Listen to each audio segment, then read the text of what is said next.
Hello, നമസ്കാരം. ഇതാണ് പാലാ പുതിയ മഠം. പുല്ലാനോടാണ് ഉള്ളത്. ഇതെൻ്റെ ഗ്രാമം തന്നെയാണ്. ഞാൻ എത്തുമ്പോൾ തന്നെ ഏകദേശം ഉച്ച സമയമായി. എന്നുവെച്ചാൽ കഞ്ഞി കുടിക്കേണ്ട സമയം ഏകദേശമായി വരികയാണ്. അപ്പോൾ ഇവിടെ കഞ്ഞിക്കുള്ള ഒരുക്കങ്ങളൊക്കെ നടന്നുകൊണ്ടിരിക്കുന്നു. ഒരു വശത്ത് കഞ്ഞി റെഡി ആയിക്കൊണ്ടിരിക്കുന്നു, മറുവശത്ത് കഞ്ഞിക്കുള്ള കറികളൊക്കെ തയ്യാറെടുപ്പിലാണ്. എല്ലാവരും തിരക്കിട്ട പണിയിലാണ്. എന്താ വെച്ചാൽ ഒരു പണിയാകുമ്പോഴത്തേനും കഞ്ഞി കൊടുക്കണം എല്ലാവർക്കും. അങ്ങനെ കഞ്ഞി കുടിക്കാനുള്ള പ്ലാവിലൊക്കെ കുമ്പിൾ കുത്തി വെച്ചിരിക്കുകയാണ്. കഞ്ഞി കുടിക്കാൻ വേണ്ടിയാണ്. ഇത് നമ്മുടെ മഠത്തിലെ കാരണവർ തന്നെയാണ് പ്ലാവില കുമ്പിൾ കുത്തുന്നത്.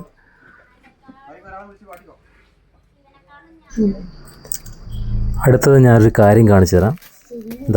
ഈ വാഴ കൊത്തിയെടുക്കുന്നത് വാഴത്തട നിർമ്മിക്കാനാണ്. ഈ തട എന്ന് വെച്ചാൽ നമ്മൾ കഞ്ഞി കുടിക്കുമ്പോൾ വാഴയില അതിൻ്റെ മുകളിൽ വെച്ച് എന്നിട്ടാണ് കഞ്ഞി വിളമ്പുന്നത്. അപ്പോൾ അതിനു വേണ്ടിയാണ് ഈ വാഴത്തട നിർമ്മിക്കുന്നത്. അപ്പോൾ ഇതൊക്കെ ഒരു എന്താ പറയേണ്ട പഴയകാല കാഴ്ചകൾ തന്നെയാണ്. പക്ഷേ ഇപ്പോഴും കാണാൻ വേണ്ടി ഇതൊക്കെ നമ്മൾ ഇവിടെ വരേണ്ടി വരും, ഈ കാഴ്ചകളൊക്കെ കാണാൻ. ഇതുപോലെ ചെത്തി പിന്നെ 3-4 മടക്കാക്കി എടുക്കും. ഇതെല്ലാം എക്സ്പേർട്ട് ആൾക്കാരനാണ് ചെയ്യുന്നത് കേട്ടോ. അല്ലെങ്കിലൊന്നും ഇതുപോലെ ആവില്ല. ഇവർക്കൊക്കെ കുറേ വർഷത്തെ എക്സ്പീരിയൻസ് ഉണ്ട്. അതുകൊണ്ട് എത്ര സിമ്പിളായിട്ടാണ് ചെയ്യുന്നത് നോക്കിയേ. അതായത് മുറിച്ച് കഴിഞ്ഞ് അത് വാഴനാര് കൊണ്ട് തന്നെ കെട്ടി റെഡിയാക്കി വെച്ച്, അങ്ങനെ ഒരു വെറൈറ്റി ആയിട്ടുള്ളൊരു കാഴ്ച തന്നെയാണിത്. അങ്ങനെ തടകളൊക്കെ റെഡിയാക്കി വെച്ചു. അപ്പോൾ ഇനി അടുത്തത് കഞ്ഞി വിളമ്പാനുള്ള ഒരുക്കങ്ങളാണ്. കണ്ടോ, ആദ്യം തട വെച്ച് അതിൻ്റെ മുകളിലാണ് വാഴയില വെക്കുന്നത്.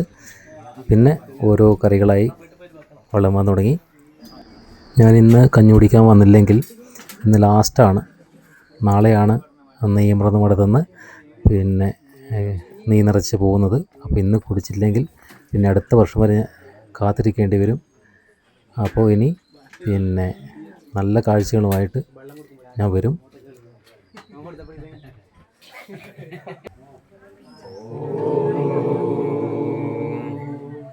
ബ്രഹ്മാർപ്പണം ബ്രഹ്മഹവി ബ്രഹ്മാഗ്നോ ബ്രഹ്മണാഹുതം ബ്രഹ്മൈവ തേന ഗന്ധർവ്യം ബ്രഹ്മകർമ്മ സമാധിനാ